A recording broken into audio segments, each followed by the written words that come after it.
Welcome back to another hour of Scotch Hour. I'm Noah. And I'm Jesse. All right, this evening we have episode 241, and that's going to be the GlenAllachie 12-year-old that won some award. I'm not even sure what the award is, but it wasn't an award. And then from there, we got our shout-outs to get it together, followed by our restaurant review being the Athenian Restaurant in Aurora, Colorado. And then our Smarter Challenge was to do a review of Percy Jackson Season 1. All right. Real quickly, thank you to all the viewers on YouTube and Rumble. We greatly appreciate all of you, as well as all the listeners on the many different podcast platforms. If you do like our content, please like, share, and subscribe. And leave some comments down below. Let us know what you think about the GlenAllachie 12-year-old. Or even about the Percy Jackson TV series that is on Disney Plus.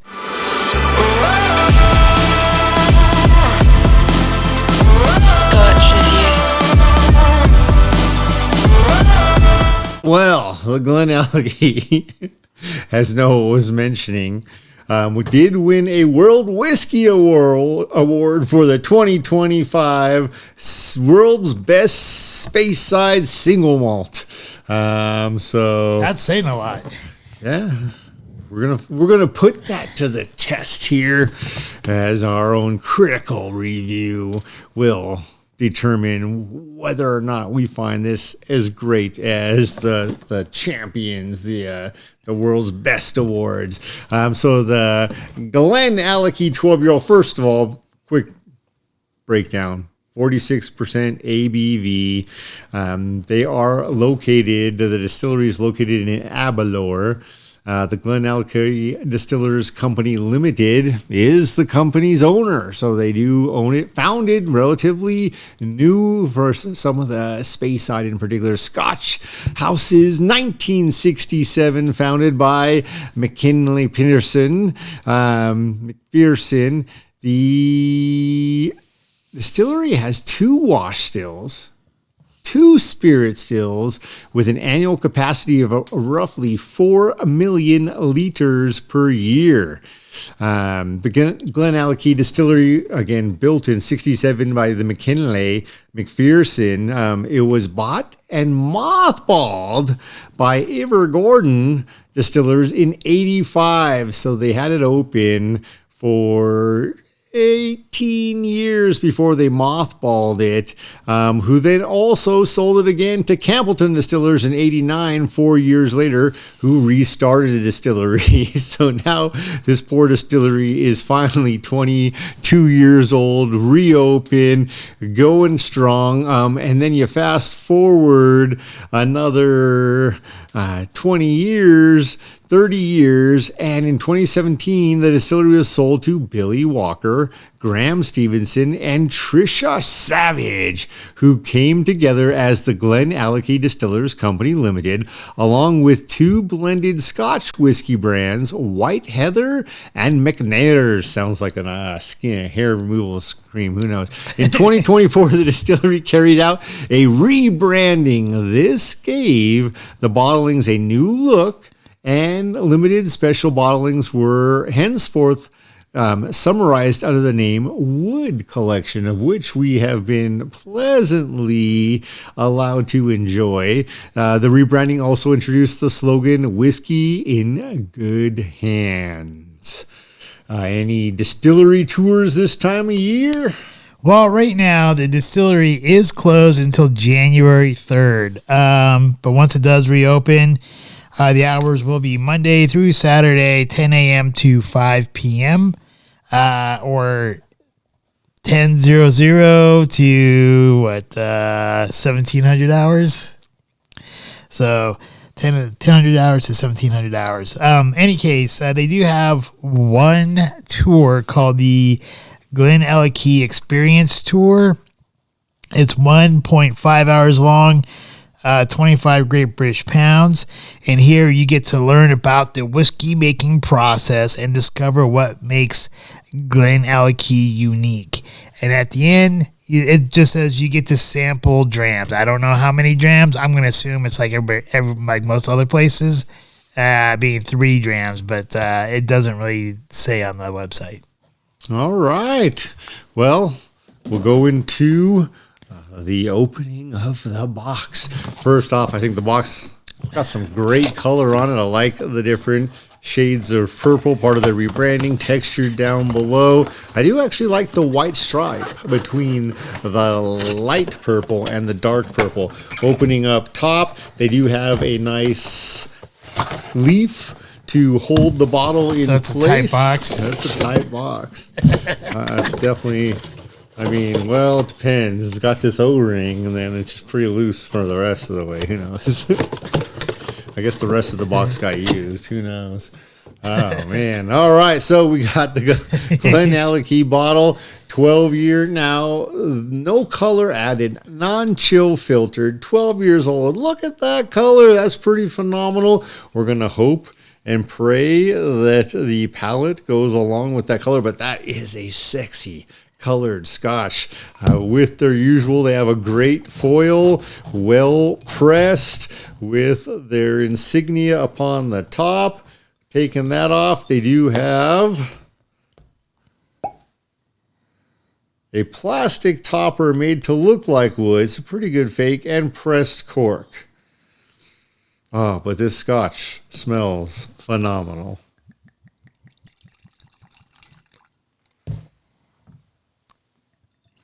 Just, those artificial tops just don't give the same feeling. You don't.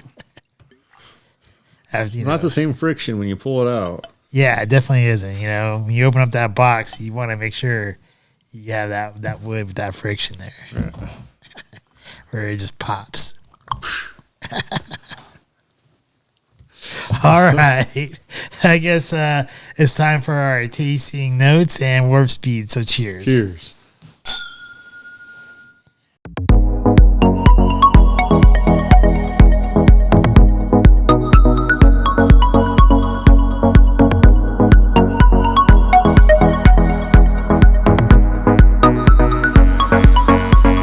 All right. The GlenAllachie 12-year-old World Cup, whatever, winner certificate, World gold Whiskey medal. Award. World Whiskey Award. Single malt. World's Say best. that plenty of times fast. I don't know. Anyway, just mess with you guys. My impression of this particular Scotch. First, the presentation. I actually really like the different colored purples. Here you got like a dark purple, the white stripe, and then like a not necessarily a light purple, more like I want to say like lavender, maybe. I'm not real positive. Like a deep and then a medium. Yeah, there you go. I think you got some like gold foil going on, and then them like dropping their ball sack, shredding their stuff, showing their award that they won, which is hey, congrats to them. So, anyways, the presentation I gave it a 4. They still like it's a nice box. The bottle's nice. The labeling is nice. They're missing out on not having wood for their topper or a real cork. And also, if they ever want to receive a 5 in this category, they need to up their presentation game. It has to be some kind of intricate box, not just a box that has like a little bit of difficulty of opening. It's got to you got to work for it. And then it makes it that much more enjoyable. Anyways, from there we have the color. To me, the color is a nice bronze color, almost like the color of the shield that Athena gave to Perseus, which I believe was a bronze-colored shield. But I could be kind of wrong on my mythology there. But anyways, it reminds me of a nice bronze color here, deep amber in color and stuff like that. Then as far as the palate or the nose, here I put it's a beautiful symphony of oak, dark chocolate, heather honey, butterscotch, raisin, and this is where I started chuckling. I put a touch of Play-Doh.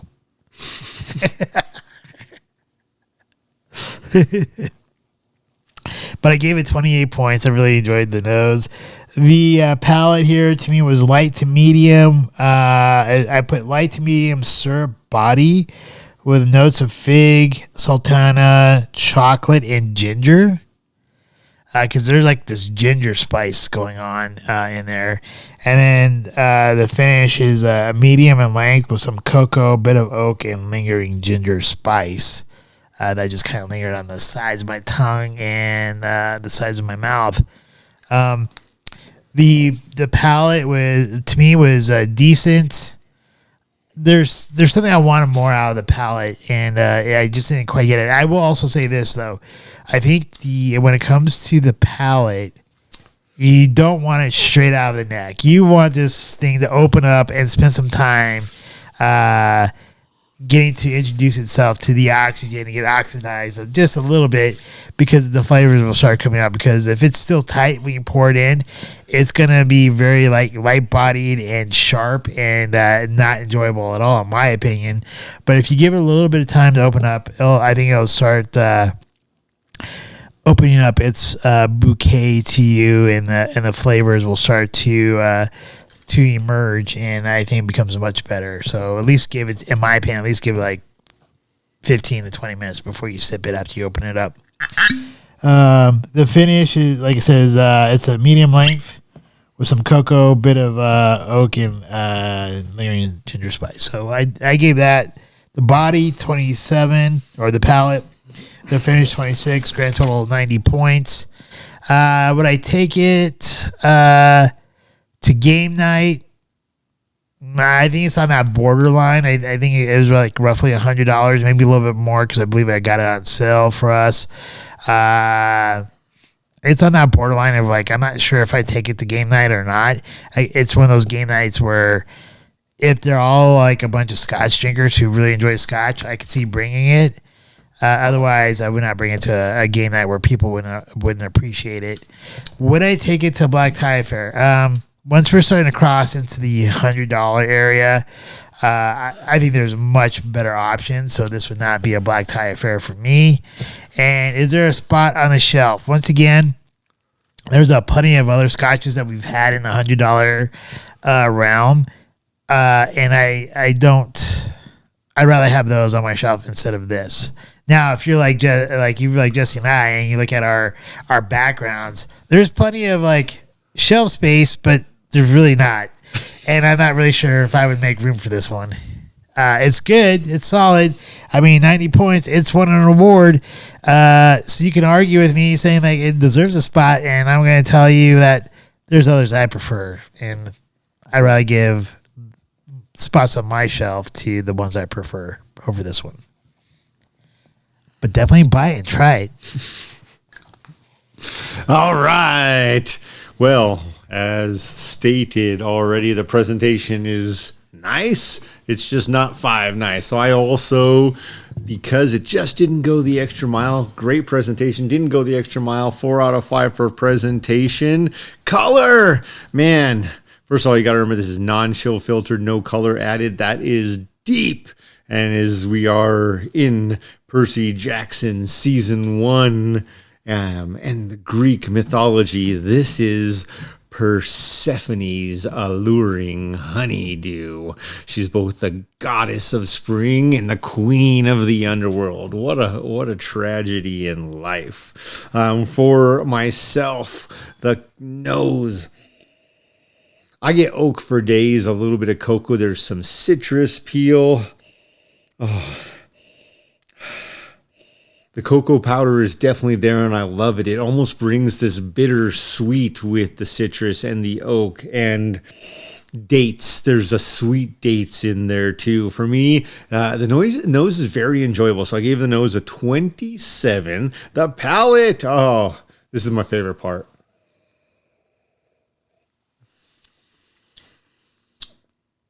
Oh, oak again for days, waves of pepper in its prevalence. That pepper is intertwined with ginger, which gives it a little bit of bite, but the sweetness here, along with the cocoa powder, there are cherries and dates, some dark berries or dark fruits in there, and Then we get to the finish. But for me, on the palate, a 28, that was my high score. The finish, my low score to 26. That those waves of pepper and ginger continue. They're sharp at first, but then slowly fade. And what's most surprising about the finish to me is how mild the oak is for as prevalent as it was on both the nose and the palate. So the finish was my least favorite part. Overall, a 90. Is it in my top 12 to make it a black tie worthy? No. Is it something I'm going to go out of my way at that about $120 price point to take to a game night? Probably not. And then ultimately, am I going to move something else to make space on the shelf for this one? I agree. I would stick with the Hungarian wood finish or the one where they have the trees from the Ozark. Those finishes were both...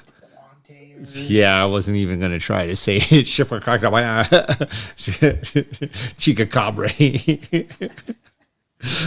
But those are two I would retain over this as far as making space on the shelf. Delicious, fun to try. Not one I'm moving something else off the shelf for.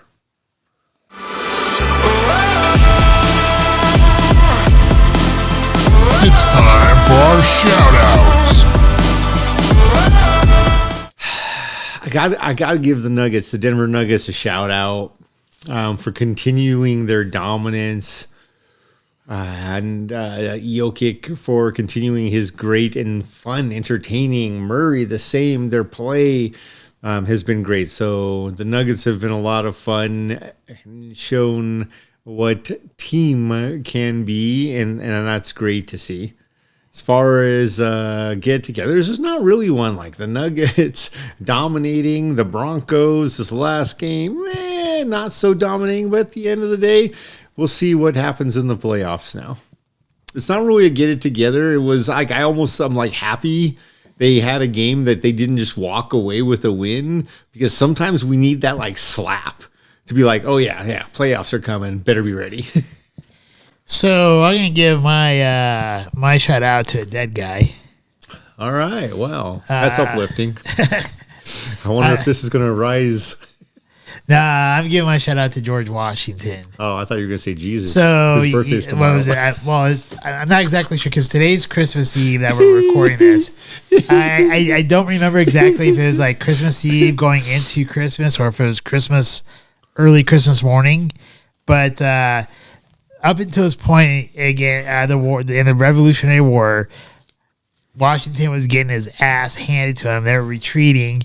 The army was about ready to quit on him. He gets them to stay, and they cross the Delaware on I believe Christmas, like late Christmas, like I guess would be like super early Christmas morning. And they surprise the British and the Germans, and that becomes a decisive victory that actually started the routing of us getting our independence from Britain. So shout out to all those men who made the sacrifice, eating leather from their shoes and suffering in the super cold there in the east and traversing the Delaware on Christmas to make a decisive battle for us to win our independence from a tyrannical government. I don't like tea that much anyway. It wasn't about the tea, and the sad fact is we're paying way more in taxes now than they were. Dude, that's what's really crazy. Oh, it's super crazy. But they're still in true England right now paying even more taxes than we are. Yeah, that's like, yeah. What? Soylent Green. That's even true. Didn't some kind of study come out saying like the meat you get at like fast food places isn't like really cow? Yeah, we've heard lots of stories. Anything's possible. I think at one point it was like a little bit of like horse meat, but then who knows? Maybe it is some soy and green.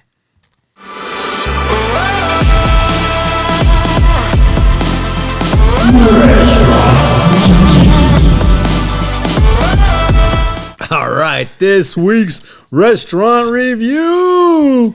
The Athenian restaurant in Aurora, Colorado at Chambers and Iliff. You want to kick this one off? Nah, I like you kicking it off because you do a much better job of detailing stuff, and I can just kind of like, yeah, I agree. All right, well, what we will say then is going into the parking lot, their true designated parking for their own restaurant is minimal. That's not ideal. However, there is ample parking around for their restaurant regardless. The parking lot itself is a collaboration and combination of a little church and a bunch of other small shops, including Sam's Meats and a Irish pub.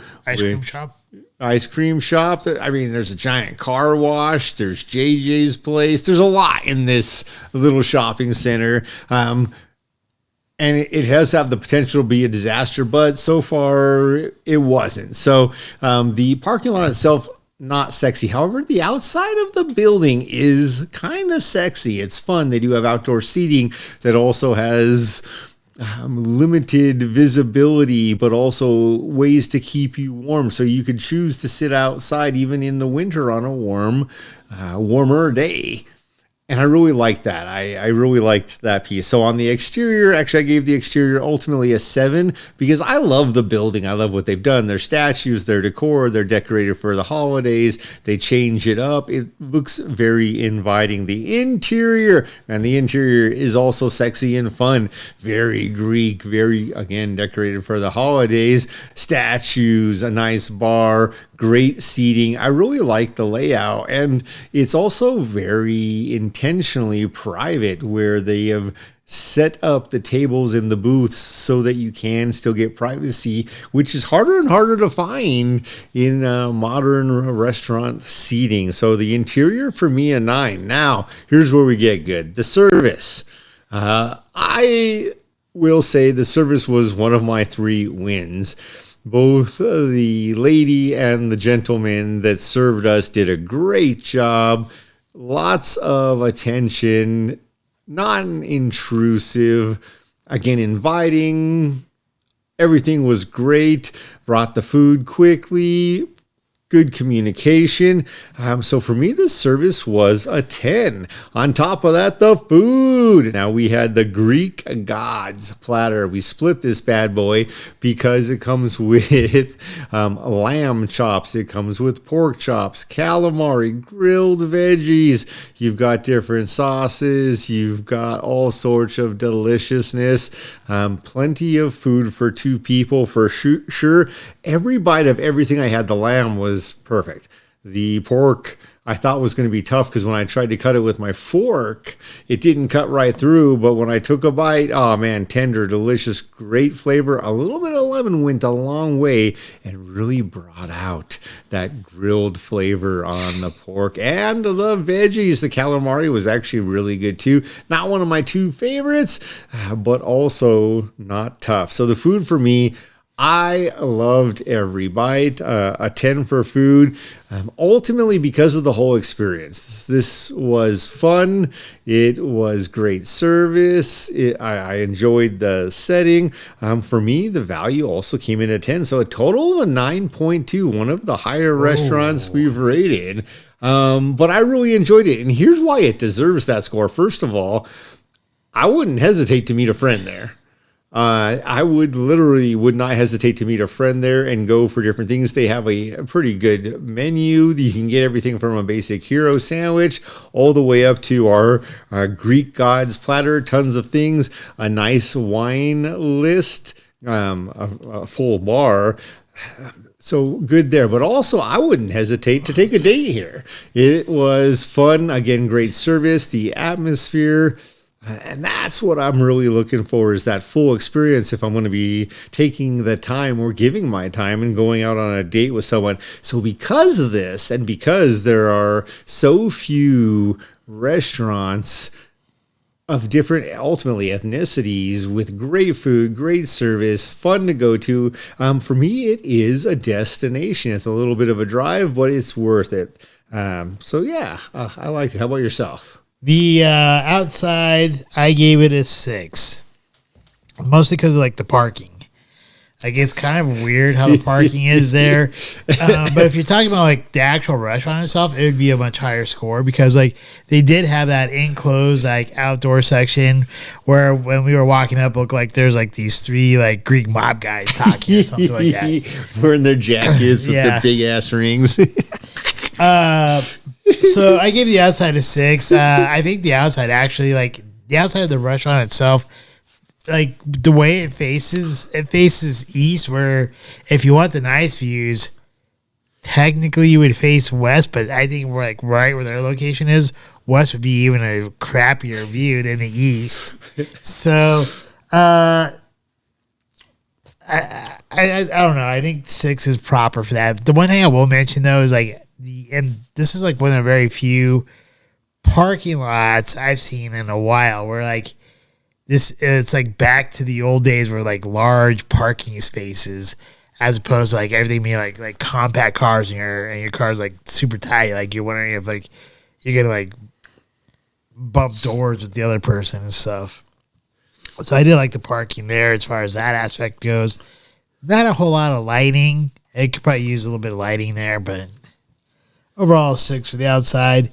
Inside, I love the inside. I love the decor. I love how they had Greek, I'm not sure necessarily like paintings or what they were, but there's like statues and like what you think of Greece and what you think like a Greek restaurant would have. This is what it has. And I loved it. I gave it 9 for the inside. The God platter or the whatever it was called, like I loved it. Like Greek God platter, fucking delicious. I gave it 10 points. Hell yeah. If I was going to make one complaint, my one complaint would have been on the calamari because I thought the calamari was just a little bit rubbery. Did you?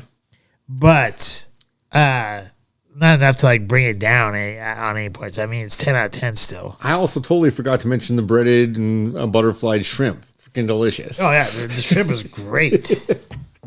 And the lamb pops or whatever, like those were phenomenal.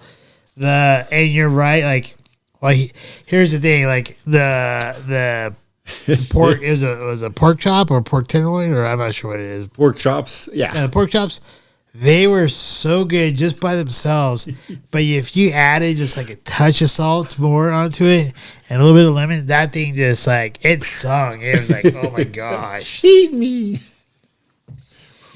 So good. And then the pita with the tzatziki sauce, the Greek potatoes were on point. Like it was just so delicious. Like, yeah. I was a huge fan of the zucchini and yellow squash, man. And the veggies, the grilled veggies with like the olive oil and whatever else they had going on with it. Like, yeah, that was super good.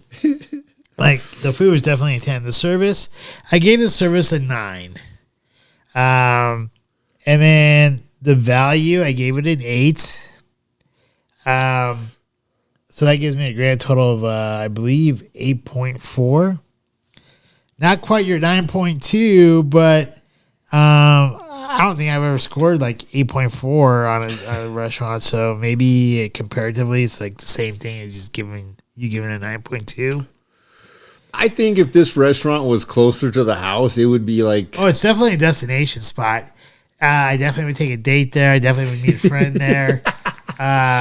Like there's some other Greek places that have like decent to solid food, and like that's all fine and dandy. But like if you want if you want the place to have like the atmosphere with the food, that makes this a slam dunk here as or a grand slam or a 60-yard bomb for a touchdown, whatever sport analogy you want to make for it.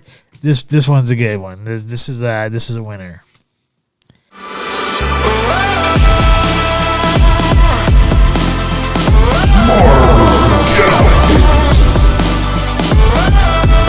All right. right, this week's Smarter Challenge, Percy Jackson and the Olympians, the 2023 first season of the TV series, which is an American fantasy television series created by Rick Riordan, who also, of course, is the author of the book. So The Lightning Thief is the book that, and it falls in line really very similarly, but expanded greater detail, different character development of the same as the movies. So The Lightning Thief is what this season is really based on. Most recently, they have the Sea of Monsters that has come out. I haven't watched any of that. It's interesting. I think the other key things to really mention, the stars: Walker Scoble, Leah Sava Jeffries, Aryan Samhadri, and ultimately he's my favorite actor right now who plays Grover. Oh, really? Dude, he's just goofy as hell. Yeah. Those are the big ones. So where do you want to go with this Smarter Challenge? Well,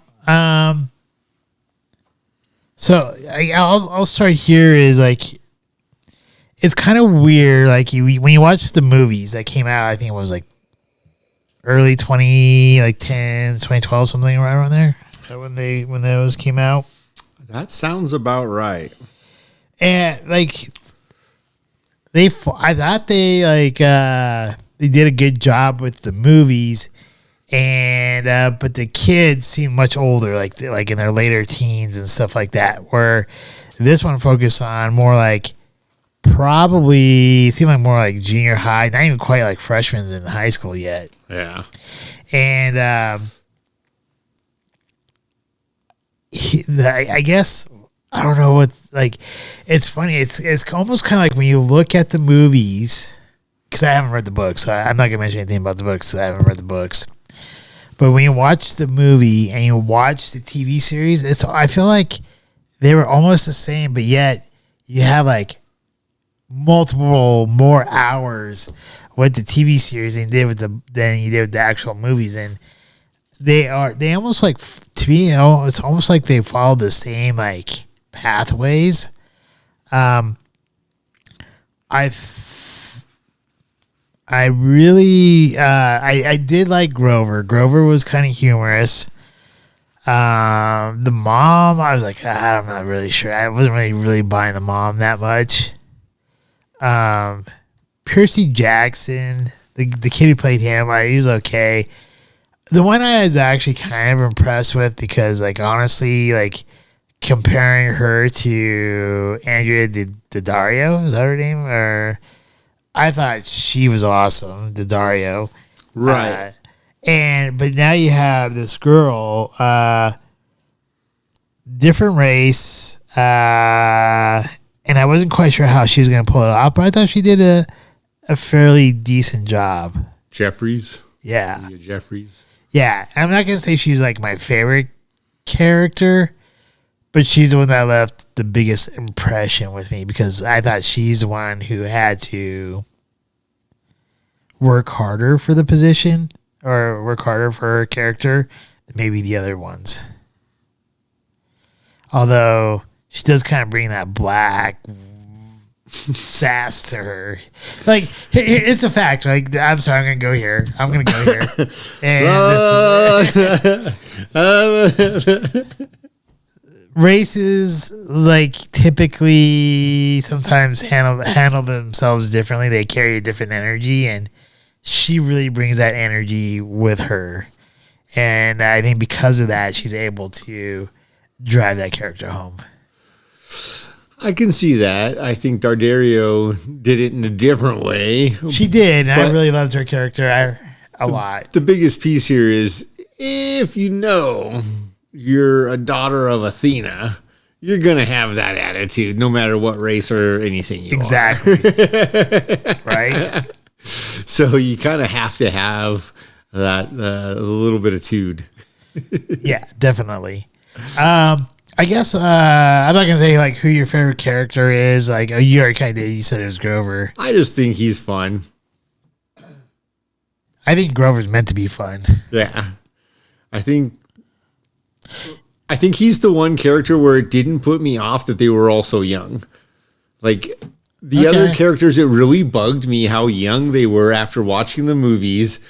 And what I probably inappropriately feel is that if you are a son or a daughter of a god, you are meant to be a sex symbol. Well, now flashback, and all of a sudden you're talking about middle school people. None of these people should be sexy.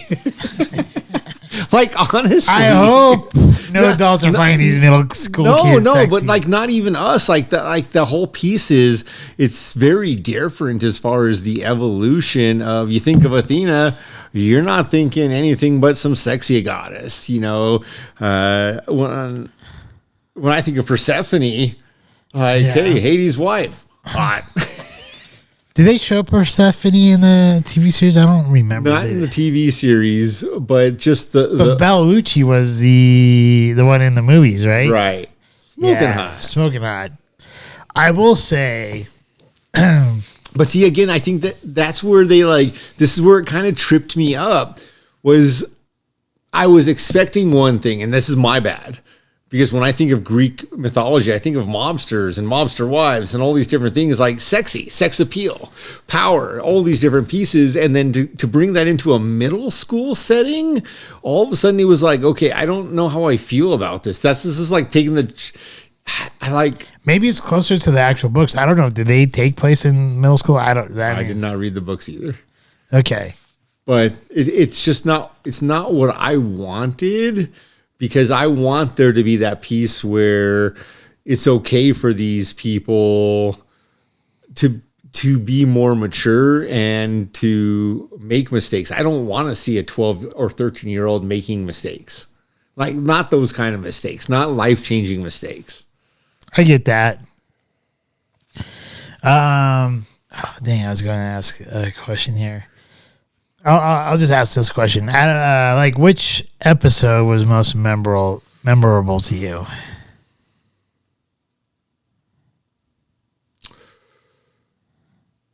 I think we visit the Garden of Gnome Emporium. Is that the Medusa? Yeah. Dude, Medusa's freaking hot. I forget that actress's name, but she is like gorgeous. Oh, man. And the gods did her wrong, if that's what Medusa looks like. Yeah. But yeah. Yeah, that was my favorite. I think my favorite episode was a god buys us burgers. That's not episode 4. It was right after that. Or was it right before that? That's like closer to the end because they're at they're almost to Vegas at this point. Episode 5, yeah. That was my favorite episode because they have to go to like the fun house and all that stuff. And this is where you see Jeffries. Is that what you said her last name is? Yes. Where her character has to use her smarts because she's like very into mechanical things. Via Jeffries, yeah. And she's trying to figure out the chair that really like her sits on, and it turns into gold. And the Golden Throne. And because of how Percy's mom raised Percy to actually have more of a human perspective as to a demigod or a god perspective, he started to change her character, and the way she pleaded for Percy's life was actually very well done. Plus, I really like the guy that they got to play Ares. He's like kind of like a small, like, I'm not gonna say small time actor. He played like his look was good. He like that's what I want. His look was good, and like the way he talked was good. He definitely pulls off the whole like biker vibe really well. But he's like he's never a main character of any movie, but he's always like one of those supporting actors, and he has like that distinct look. And I'm like, yeah, I can see that as Ares, and he did a good job with it. And the way like Grover, like manipulated him there at the cafe, like talking about like all of his greatest hits being like the wars and stuff like that. I thought that was like a really fun like episode for me personally. Yeah, I get that.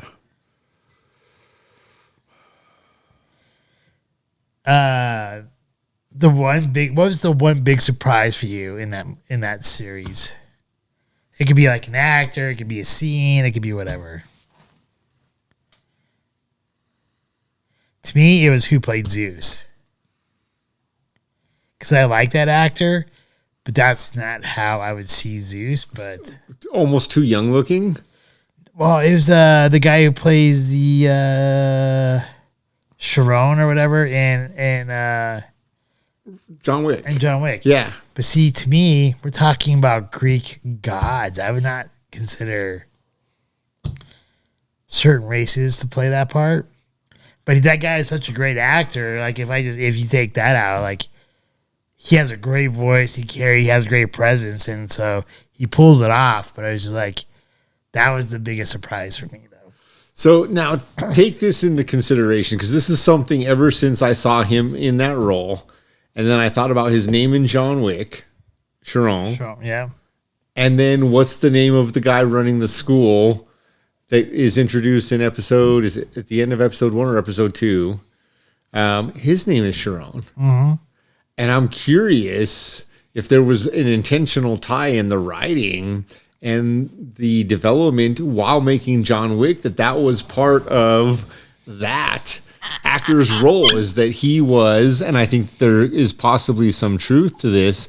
Could be. He was intended to be someone who helped guide the different assassins the right way, or was a support in different ways. Like, no, the hotel does not. What is Sharon's character in Greek mythology? I don't even remember. I believe it's just like it is that guide in the school.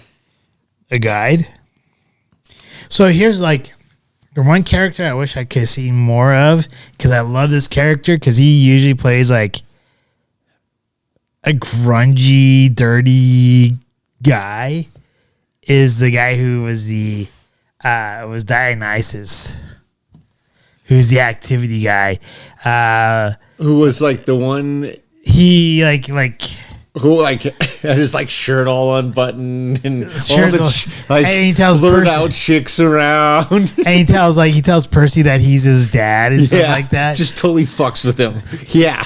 And that was that episode 3 or 2? I think that was like episode 2, because I think It's pretty early in the series, but I agree. I'm like, this guy is just Like- wait, you're my dad? No. like that guy is a great comedian. I loved him ever since I saw him in the TV show The League, and he just always plays like this like fucked up guy, I guess is the best way I can say it. And he does it here, but I just wish his character got a little bit more like airtime to bring up Dionysus and how like Dionysus really could be, rather than just being like a total like, so like, and I guess they did say that Dionysus could not drink when he's the activity director or whatever there in this school. Not that he could not drink. He could not get his own drink. That's right. He could not get his own. So that's why he kept trying to get Percy and other people to get him to drink, or the drink for him. Yeah. Such a great, like, yeah. I loved his character, and I wish I could see more of his character, because like I honestly think he's a great comedic actor. Yeah, I don't know. You mentioned that show, The League, man. I don't know why. I was not in a good place when that show came out. I couldn't watch it. It really bugged me. Really, like I love The League. It was. So I would probably hilarious. love it now, So damn funny. but I also like. Correct me if I'm wrong. I only watched a few episodes. Wasn't it very demeaning to women? Not really, Okay, so maybe that's what the problem I had. but maybe it's by perspective, because like the main guy and his wife, his wife is also in the league, right? and she definitely holds her own. But then, Big time. yeah, so like I would say it's demeaning towards women at all, but she like all this shit she gets, she gives back. And there's the other wife where the guy's like this Jewish lawyer guy. Yeah. And she's like super fucking hot. And they don't really do anything demeaning to her towards her other than like everyone's like, how the fuck did this asshole? Yeah. Like, Yeah, this little, yeah. like there's this one episode who's like, man, there's something going on with my wife. She went from a pizza cut to a bread cut. You don't go to a bread cut when you're married. Her pubic hairs going from a pizza cut to a bread cut. A breadstick cut, I should say. Sorry. Landing strip. Yeah, it was a funny episode. But anyways, Maybe I need to watch But her brother is the guy who plays Dionysus in that show. I think when I was watching that show, like I was very insecure about some things. Like that's the only thing I can like.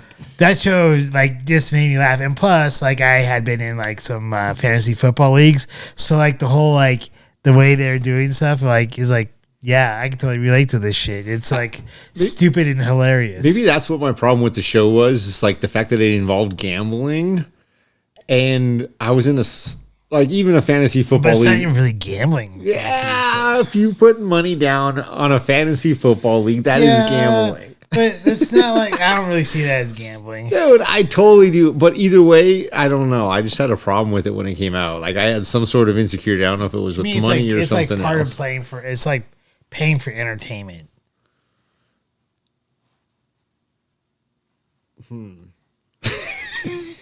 Because here's the thing, like, could one call it gambling? Sure. But like if you're paying to be a part of something with your friends where everyone's like pulling money together to be a part of it and everyone gets to like talk shit and hang out together and do that, it's not like really gambling. To me, it's like paying like to be a part of an experience with your buddies. I'm just saying, it's to me, it's still like you're hoping to win. No, I never really saw it as like hoping to win. I don't know. Maybe maybe I looked at it differently. I just one bad experience in Vegas, man. That's all it took. I would say this: like if I was in a league with a bunch of people who I didn't know and I'd put up a bunch of money, then I would see it as gambling. But if it's a nominal amount of fee, like let's say like most of the leagues I played in was like $20 or something. Okay, like that. $20. See, that's different. That's a drink.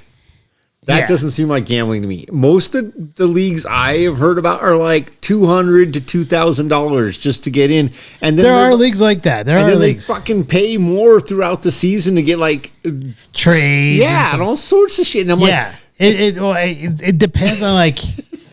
Here's a couple of factors that, and then now we're getting like totally sidetracked off of like Percy Jackson, but here's the thing, like it just depends on how serious you want to be about it. Like the leagues I went in that I was a part of is more about having a good time with my buddies. But then like I had one friend who was like in our league having, he did it for like fun because we're all friends. But then he was like in what he called his serious league where I think everyone had to put up like $500 and stuff like that. And they had to pay for like trades and stuff like that as well. But yeah, I mean, it's about like the way I saw the TV show The League is the way I saw the leagues I was in. Like, it was just a bunch of buddies like hanging out together. Like, there's like, you give each other shit. You guys have like a stupid trophy for the winner, and you have like even worse trophy for the loser. I don't know. It was like, to me, I think that was awesome. Like, I should almost make that a smart challenge because like it's a really, to me, a stupid fucking hilarious show. I mean, 1 season, 2 season, 3 seasons. I think it's 5 seasons. Oh shit, that shit went on forever. 5 seasons are like 30 minutes, probably less than 30 minutes because I have commercial time, so like 25 minutes an episode. Anyhow, totally sidetracked off of Percy Jackson.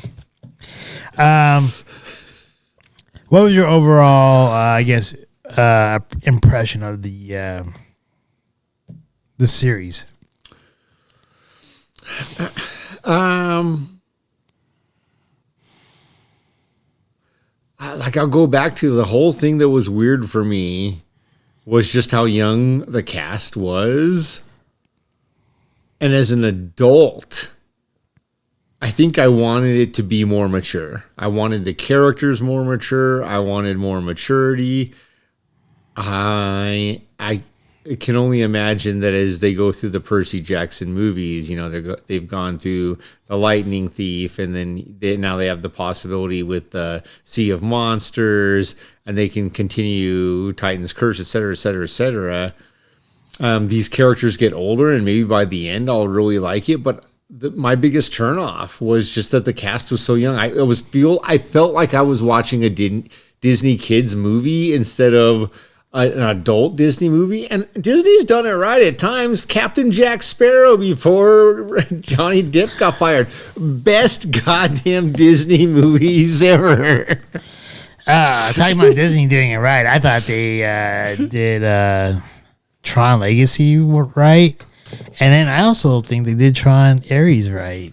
Like, the more I think about it, and I have some of their music on my playlist, I really have enjoyed it. I love the Tron Ares. But anyways, going back to Percy Jackson, like, we keep going off topic here, which is fine. I agree with you. Like, with how young they were, it took me a little while. It took me a little bit of time, maybe 2-3 episodes to kind of get used to their age. But I was just more, I guess, interested in the storyline and like how it expanded from the movie. Because honestly, if I would just take a quick snapshot, look back, and I just snapshot of the movie and snapshot of the TV series, I think it's like, I'm not sure if it's 6 episodes or 8 episodes on the TV series, but they're all like 8 hours. They're all 1 hour, almost like an hour in length. I'm like, how do you have a movie that's like basically 2 hours versus 8 hours in a TV series? And I feel like it's basically the same. Yeah, I don't know if they got that much more out of it, but I am just literally going to say, like, it will always make me feel weird to watch children. 12-year-olds are children to me. It will always make me feel like uncomfortable watching what the hell children are doing, unless my children or my children's children or in some way my life is directly impacted. That just is odd to me. Like, why the hell are people like, I don't understand people who want to watch adults who want to watch children. Like, it's not, to me, there's something obscene about adults who go to a park and watch a bunch of kids play when they don't have kids or whatever. I'm like, that's that I weird. Get, but like here, like I don't get that here because like then you're saying I'm obscene and I just wanted to watch. No, because, not at all. You're not going to some park watching a bunch of kids play, but just for me, like that's the extreme version of like me explaining. I don't like watching TV shows about kids that are so young that there aren't mature situations unless I'm watching it with like a kid that's my kid or someone like. That's just. I don't mind watching like a kid movie if I like the storyline. I liked Percy Jackson's movie. Yeah, but see, that's like high school to me. Like to me, and also to you like, it's a huge. But see, here's the thing. That's probably because you saw the movie and that was maybe what they typecasted. Oh yeah, the movie. But maybe because you said that it's actually the author of the book who's running this. Running this. So maybe it's more like it was based off of younger kids. Yeah, I'm not. I mean, it is one of those like young adult books. I think. I'm not saying there's anything wrong with it. I'm just saying, like for me, that was where it lost me. That's where I'm like, I didn't enjoy it because I felt like I don't want to relate. Not that I can't relate. I can remember being a kid. I don't want to go back to that. Like, I want to watch John Wick shit. I want to watch Die Hard. I get Violent Night, baby. I get like wanting to watch like John Wick or Violent Night and stuff like that, but there's also something nice to watch something like that and kind of go back to like that era of your thoughts. Yeah, I don't. I don't know why. Like, for me, it was just like there was this layer. And I don't think the quality of entertainment was wrong. That's just where it was for me. Like, it wasn't for me. And I go back to the movies, and part of it is also I'm watching movies where these are like supposed to be high school kids, but we all know they're in their 20s. Honestly, I think that does a lot more disservice to the public. Having 20-year-olds playing like young kids. Are you going to complain once about Wednesday? Well, this is what, here's what I hear what you're saying. I think it gives children who are in high school and stuff like that, who are not like, because they're not obviously, because when they're growing up, they're not like, depending on when they go through puberty and whatnot, it's giving them a false sense of how their body should be developing in high school or whatever, when you have 20-year-olds playing the age that these young kids are in real life. And I think that is technically more detrimental than having actually the true age play the parts. I have no problem with any of the cast of the Wednesday series so far. I'm not saying I have any problem with the cast from Wednesday, but when you have someone who's like 25 years old playing someone who's supposed to be like 16, that makes like a real life 16-year-old kind of like start questioning their bodies and their development. I'm not going to disagree, because I think that's the problem I have with watching this show, where I like question. I think the show's probably more closer to reality. I'm questioning. Well, yeah, but so now we're like, all right, got a bunch of the problem with this show. Kids in this show, we got a bunch of demigods. The problem with this show is like you're making like a 12 or 13-year-old make like real life decisions, right? Like that adults would. So basically, it's taking a young child and putting him into adult situations, where as opposed to you're taking an adult putting him into kid situations. I'm not sure which one's really better or which one's really worse. I'm not complaining about Wednesday, because you know how I feel about Wednesday. Have you ever watched Bob the Builder? No. Fucking cartoon, recycle, reuse, renew. Nope. Yeah, I never would have either without kids. And that's kind of where this level is, where like Bob the Builder, to me, like I watched it because I had kids, and it was great to watch with kids. The thought of watching that alone is disturbing to me. I wouldn't watch like a show like that right. alone. And I do enjoy Greek mythology, so I did watch the Percy Jackson movies, which made me interested in watching this series and see how it differed. Yeah. Again, I'm not taking anything away from the quality some of kind movie. of fucking like kitty perv. No, I didn't think you were, man. All I'm saying is, I think, and maybe it's unfortunate, but I think for me, I'm at a point in life where I'm looking for a piece that will help me grow, and I'm not trying to forget what it was like to be a kid. But I don't need to remember that anymore, because like it's sad that I can't be that. But guess what? We all got to grow up, and I'm just in that phase for me where like even the thought of he's the grumpy old man who can't relate to young people anymore. Get off my fucking lawn. No shit. Take your dog off my lawn.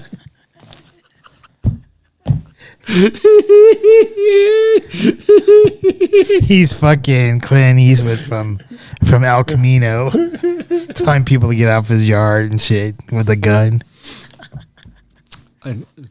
Not with the gun. I'm talking about El Camino, the movie, dude. Got my permit. Whatevs. Not there out there with a rifle. Hey, for those of you who live in red flag state, we don't got guns. Just saying. Zombies run from me.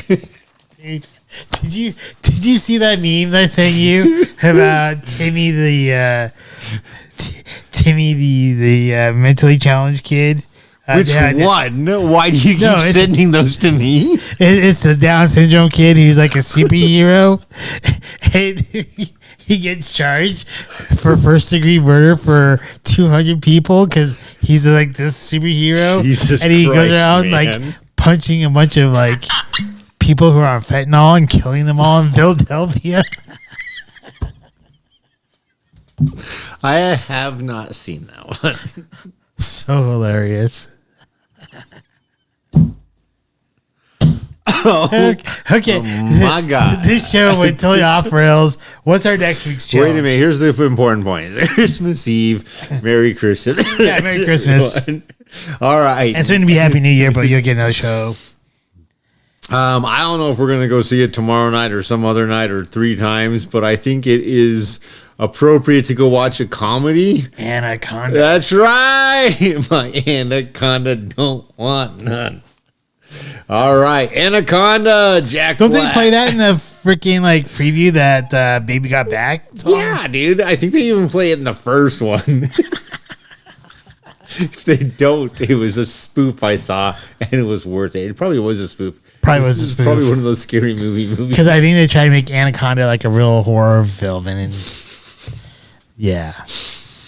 I'm not saying like those things are freaking huge and shit. All right, so it's going to be the 2025 Anaconda comedy With Jack Black. with Jack Black. What's Paul Rudd? Dude, Paul Rudd is going to be hilarious. I actually love Paul Rudd. I love Paul Rudd too. You know, on 2 different occasions, not that long ago, but I was a little bit younger. Something Tandy is the lady in there. Okay, but I was just going to say on 2 different occasions when I, not so much younger, but a little while ago, I had people buy me free drinks at Starbucks because they thought I was Paul Rudd. You look nothing like Paul Rudd. Apparently at one point I did. At least in my opinion, you don't look like Paul Rudd. Well, Is Jessica oh no. Tandy Newton. So remember Tandy Newton, she's the mother of the girl that played in the live action of How to Train Your Dragon. I always thought she was a very pretty woman. yeah. Agreed. But there was and then Steven Zane is in this movie, the guy who plays the head coach of the TV series that we watch, that football TV series. All of this is going to be hilarious. Oh, it's gonna be so great! I can't wait to watch this movie. Any case, if you made it this far, and hopefully you did, because like Dude, the last like 5 minutes was like a total gem here. Like it is a total gem. It's like it's like hilarious. And like so, if you could if you made it this far, then congrats to you guys, because hopefully I thought this was like. I mean, I'm living it right now. Maybe when I see it later, I'm like, oh my God. But I think it's like total fucking comedy work going on in the last 5-10 minutes of the show. But real quickly, thank you for watching us on YouTube and Rumble and listening to us on the many different podcast platforms. And before the show becomes even a bigger train wreck, Jesse's going to close us out. Too late. All right, remember, life is great. That does not always mean it's going to be easy. And gentlemen, ladies, especially Start your engines. ladies and gentlemen, especially as you start to, mature and get past that 21-year phase where you don't want to watch the younger version of Percy Jackson anymore. Remember, hey, that fight, that's what makes it worth it. Remember, just always remember, Jake Paul may have made Tyson look like shit, an old man, but Anthony Joshua showed the world who the fuck he really was. And Anthony Joshua's gone the gambit. He's had his own fucking downs, but that was awesome. The guy's like, I don't care about the freaking money. I'm gonna fucking take you out, motherfucker. Where Tyson's like, I need the money. Yeah, no, Anthony Joshua. And what I love is looking at Anthony Joshua's face during the clips. I didn't get a chance to watch the fight. That's when if I was a billionaire, as I'm not, I would have paid the $10,000+ per seat to get in on that game or that match. But the look in, he knew he was proving a point. And I don't know that he ever had Tyson as a role model or anything else, but if he did, he made him proud. But anyway, life is great. That does not mean it's always going to be easy. Just do an Anthony Joshua when the time comes. Drink responsibly. Please do not drink and drive. Not worth it. And until next week's Smarter Challenge, where hopefully, well, we're going to get derailed, but we'll talk about giant snakes and anaconda. Scotchman! Cheers. We hope you enjoyed this evening's episode of Scotch Hour. If you did, please like, share, and subscribe.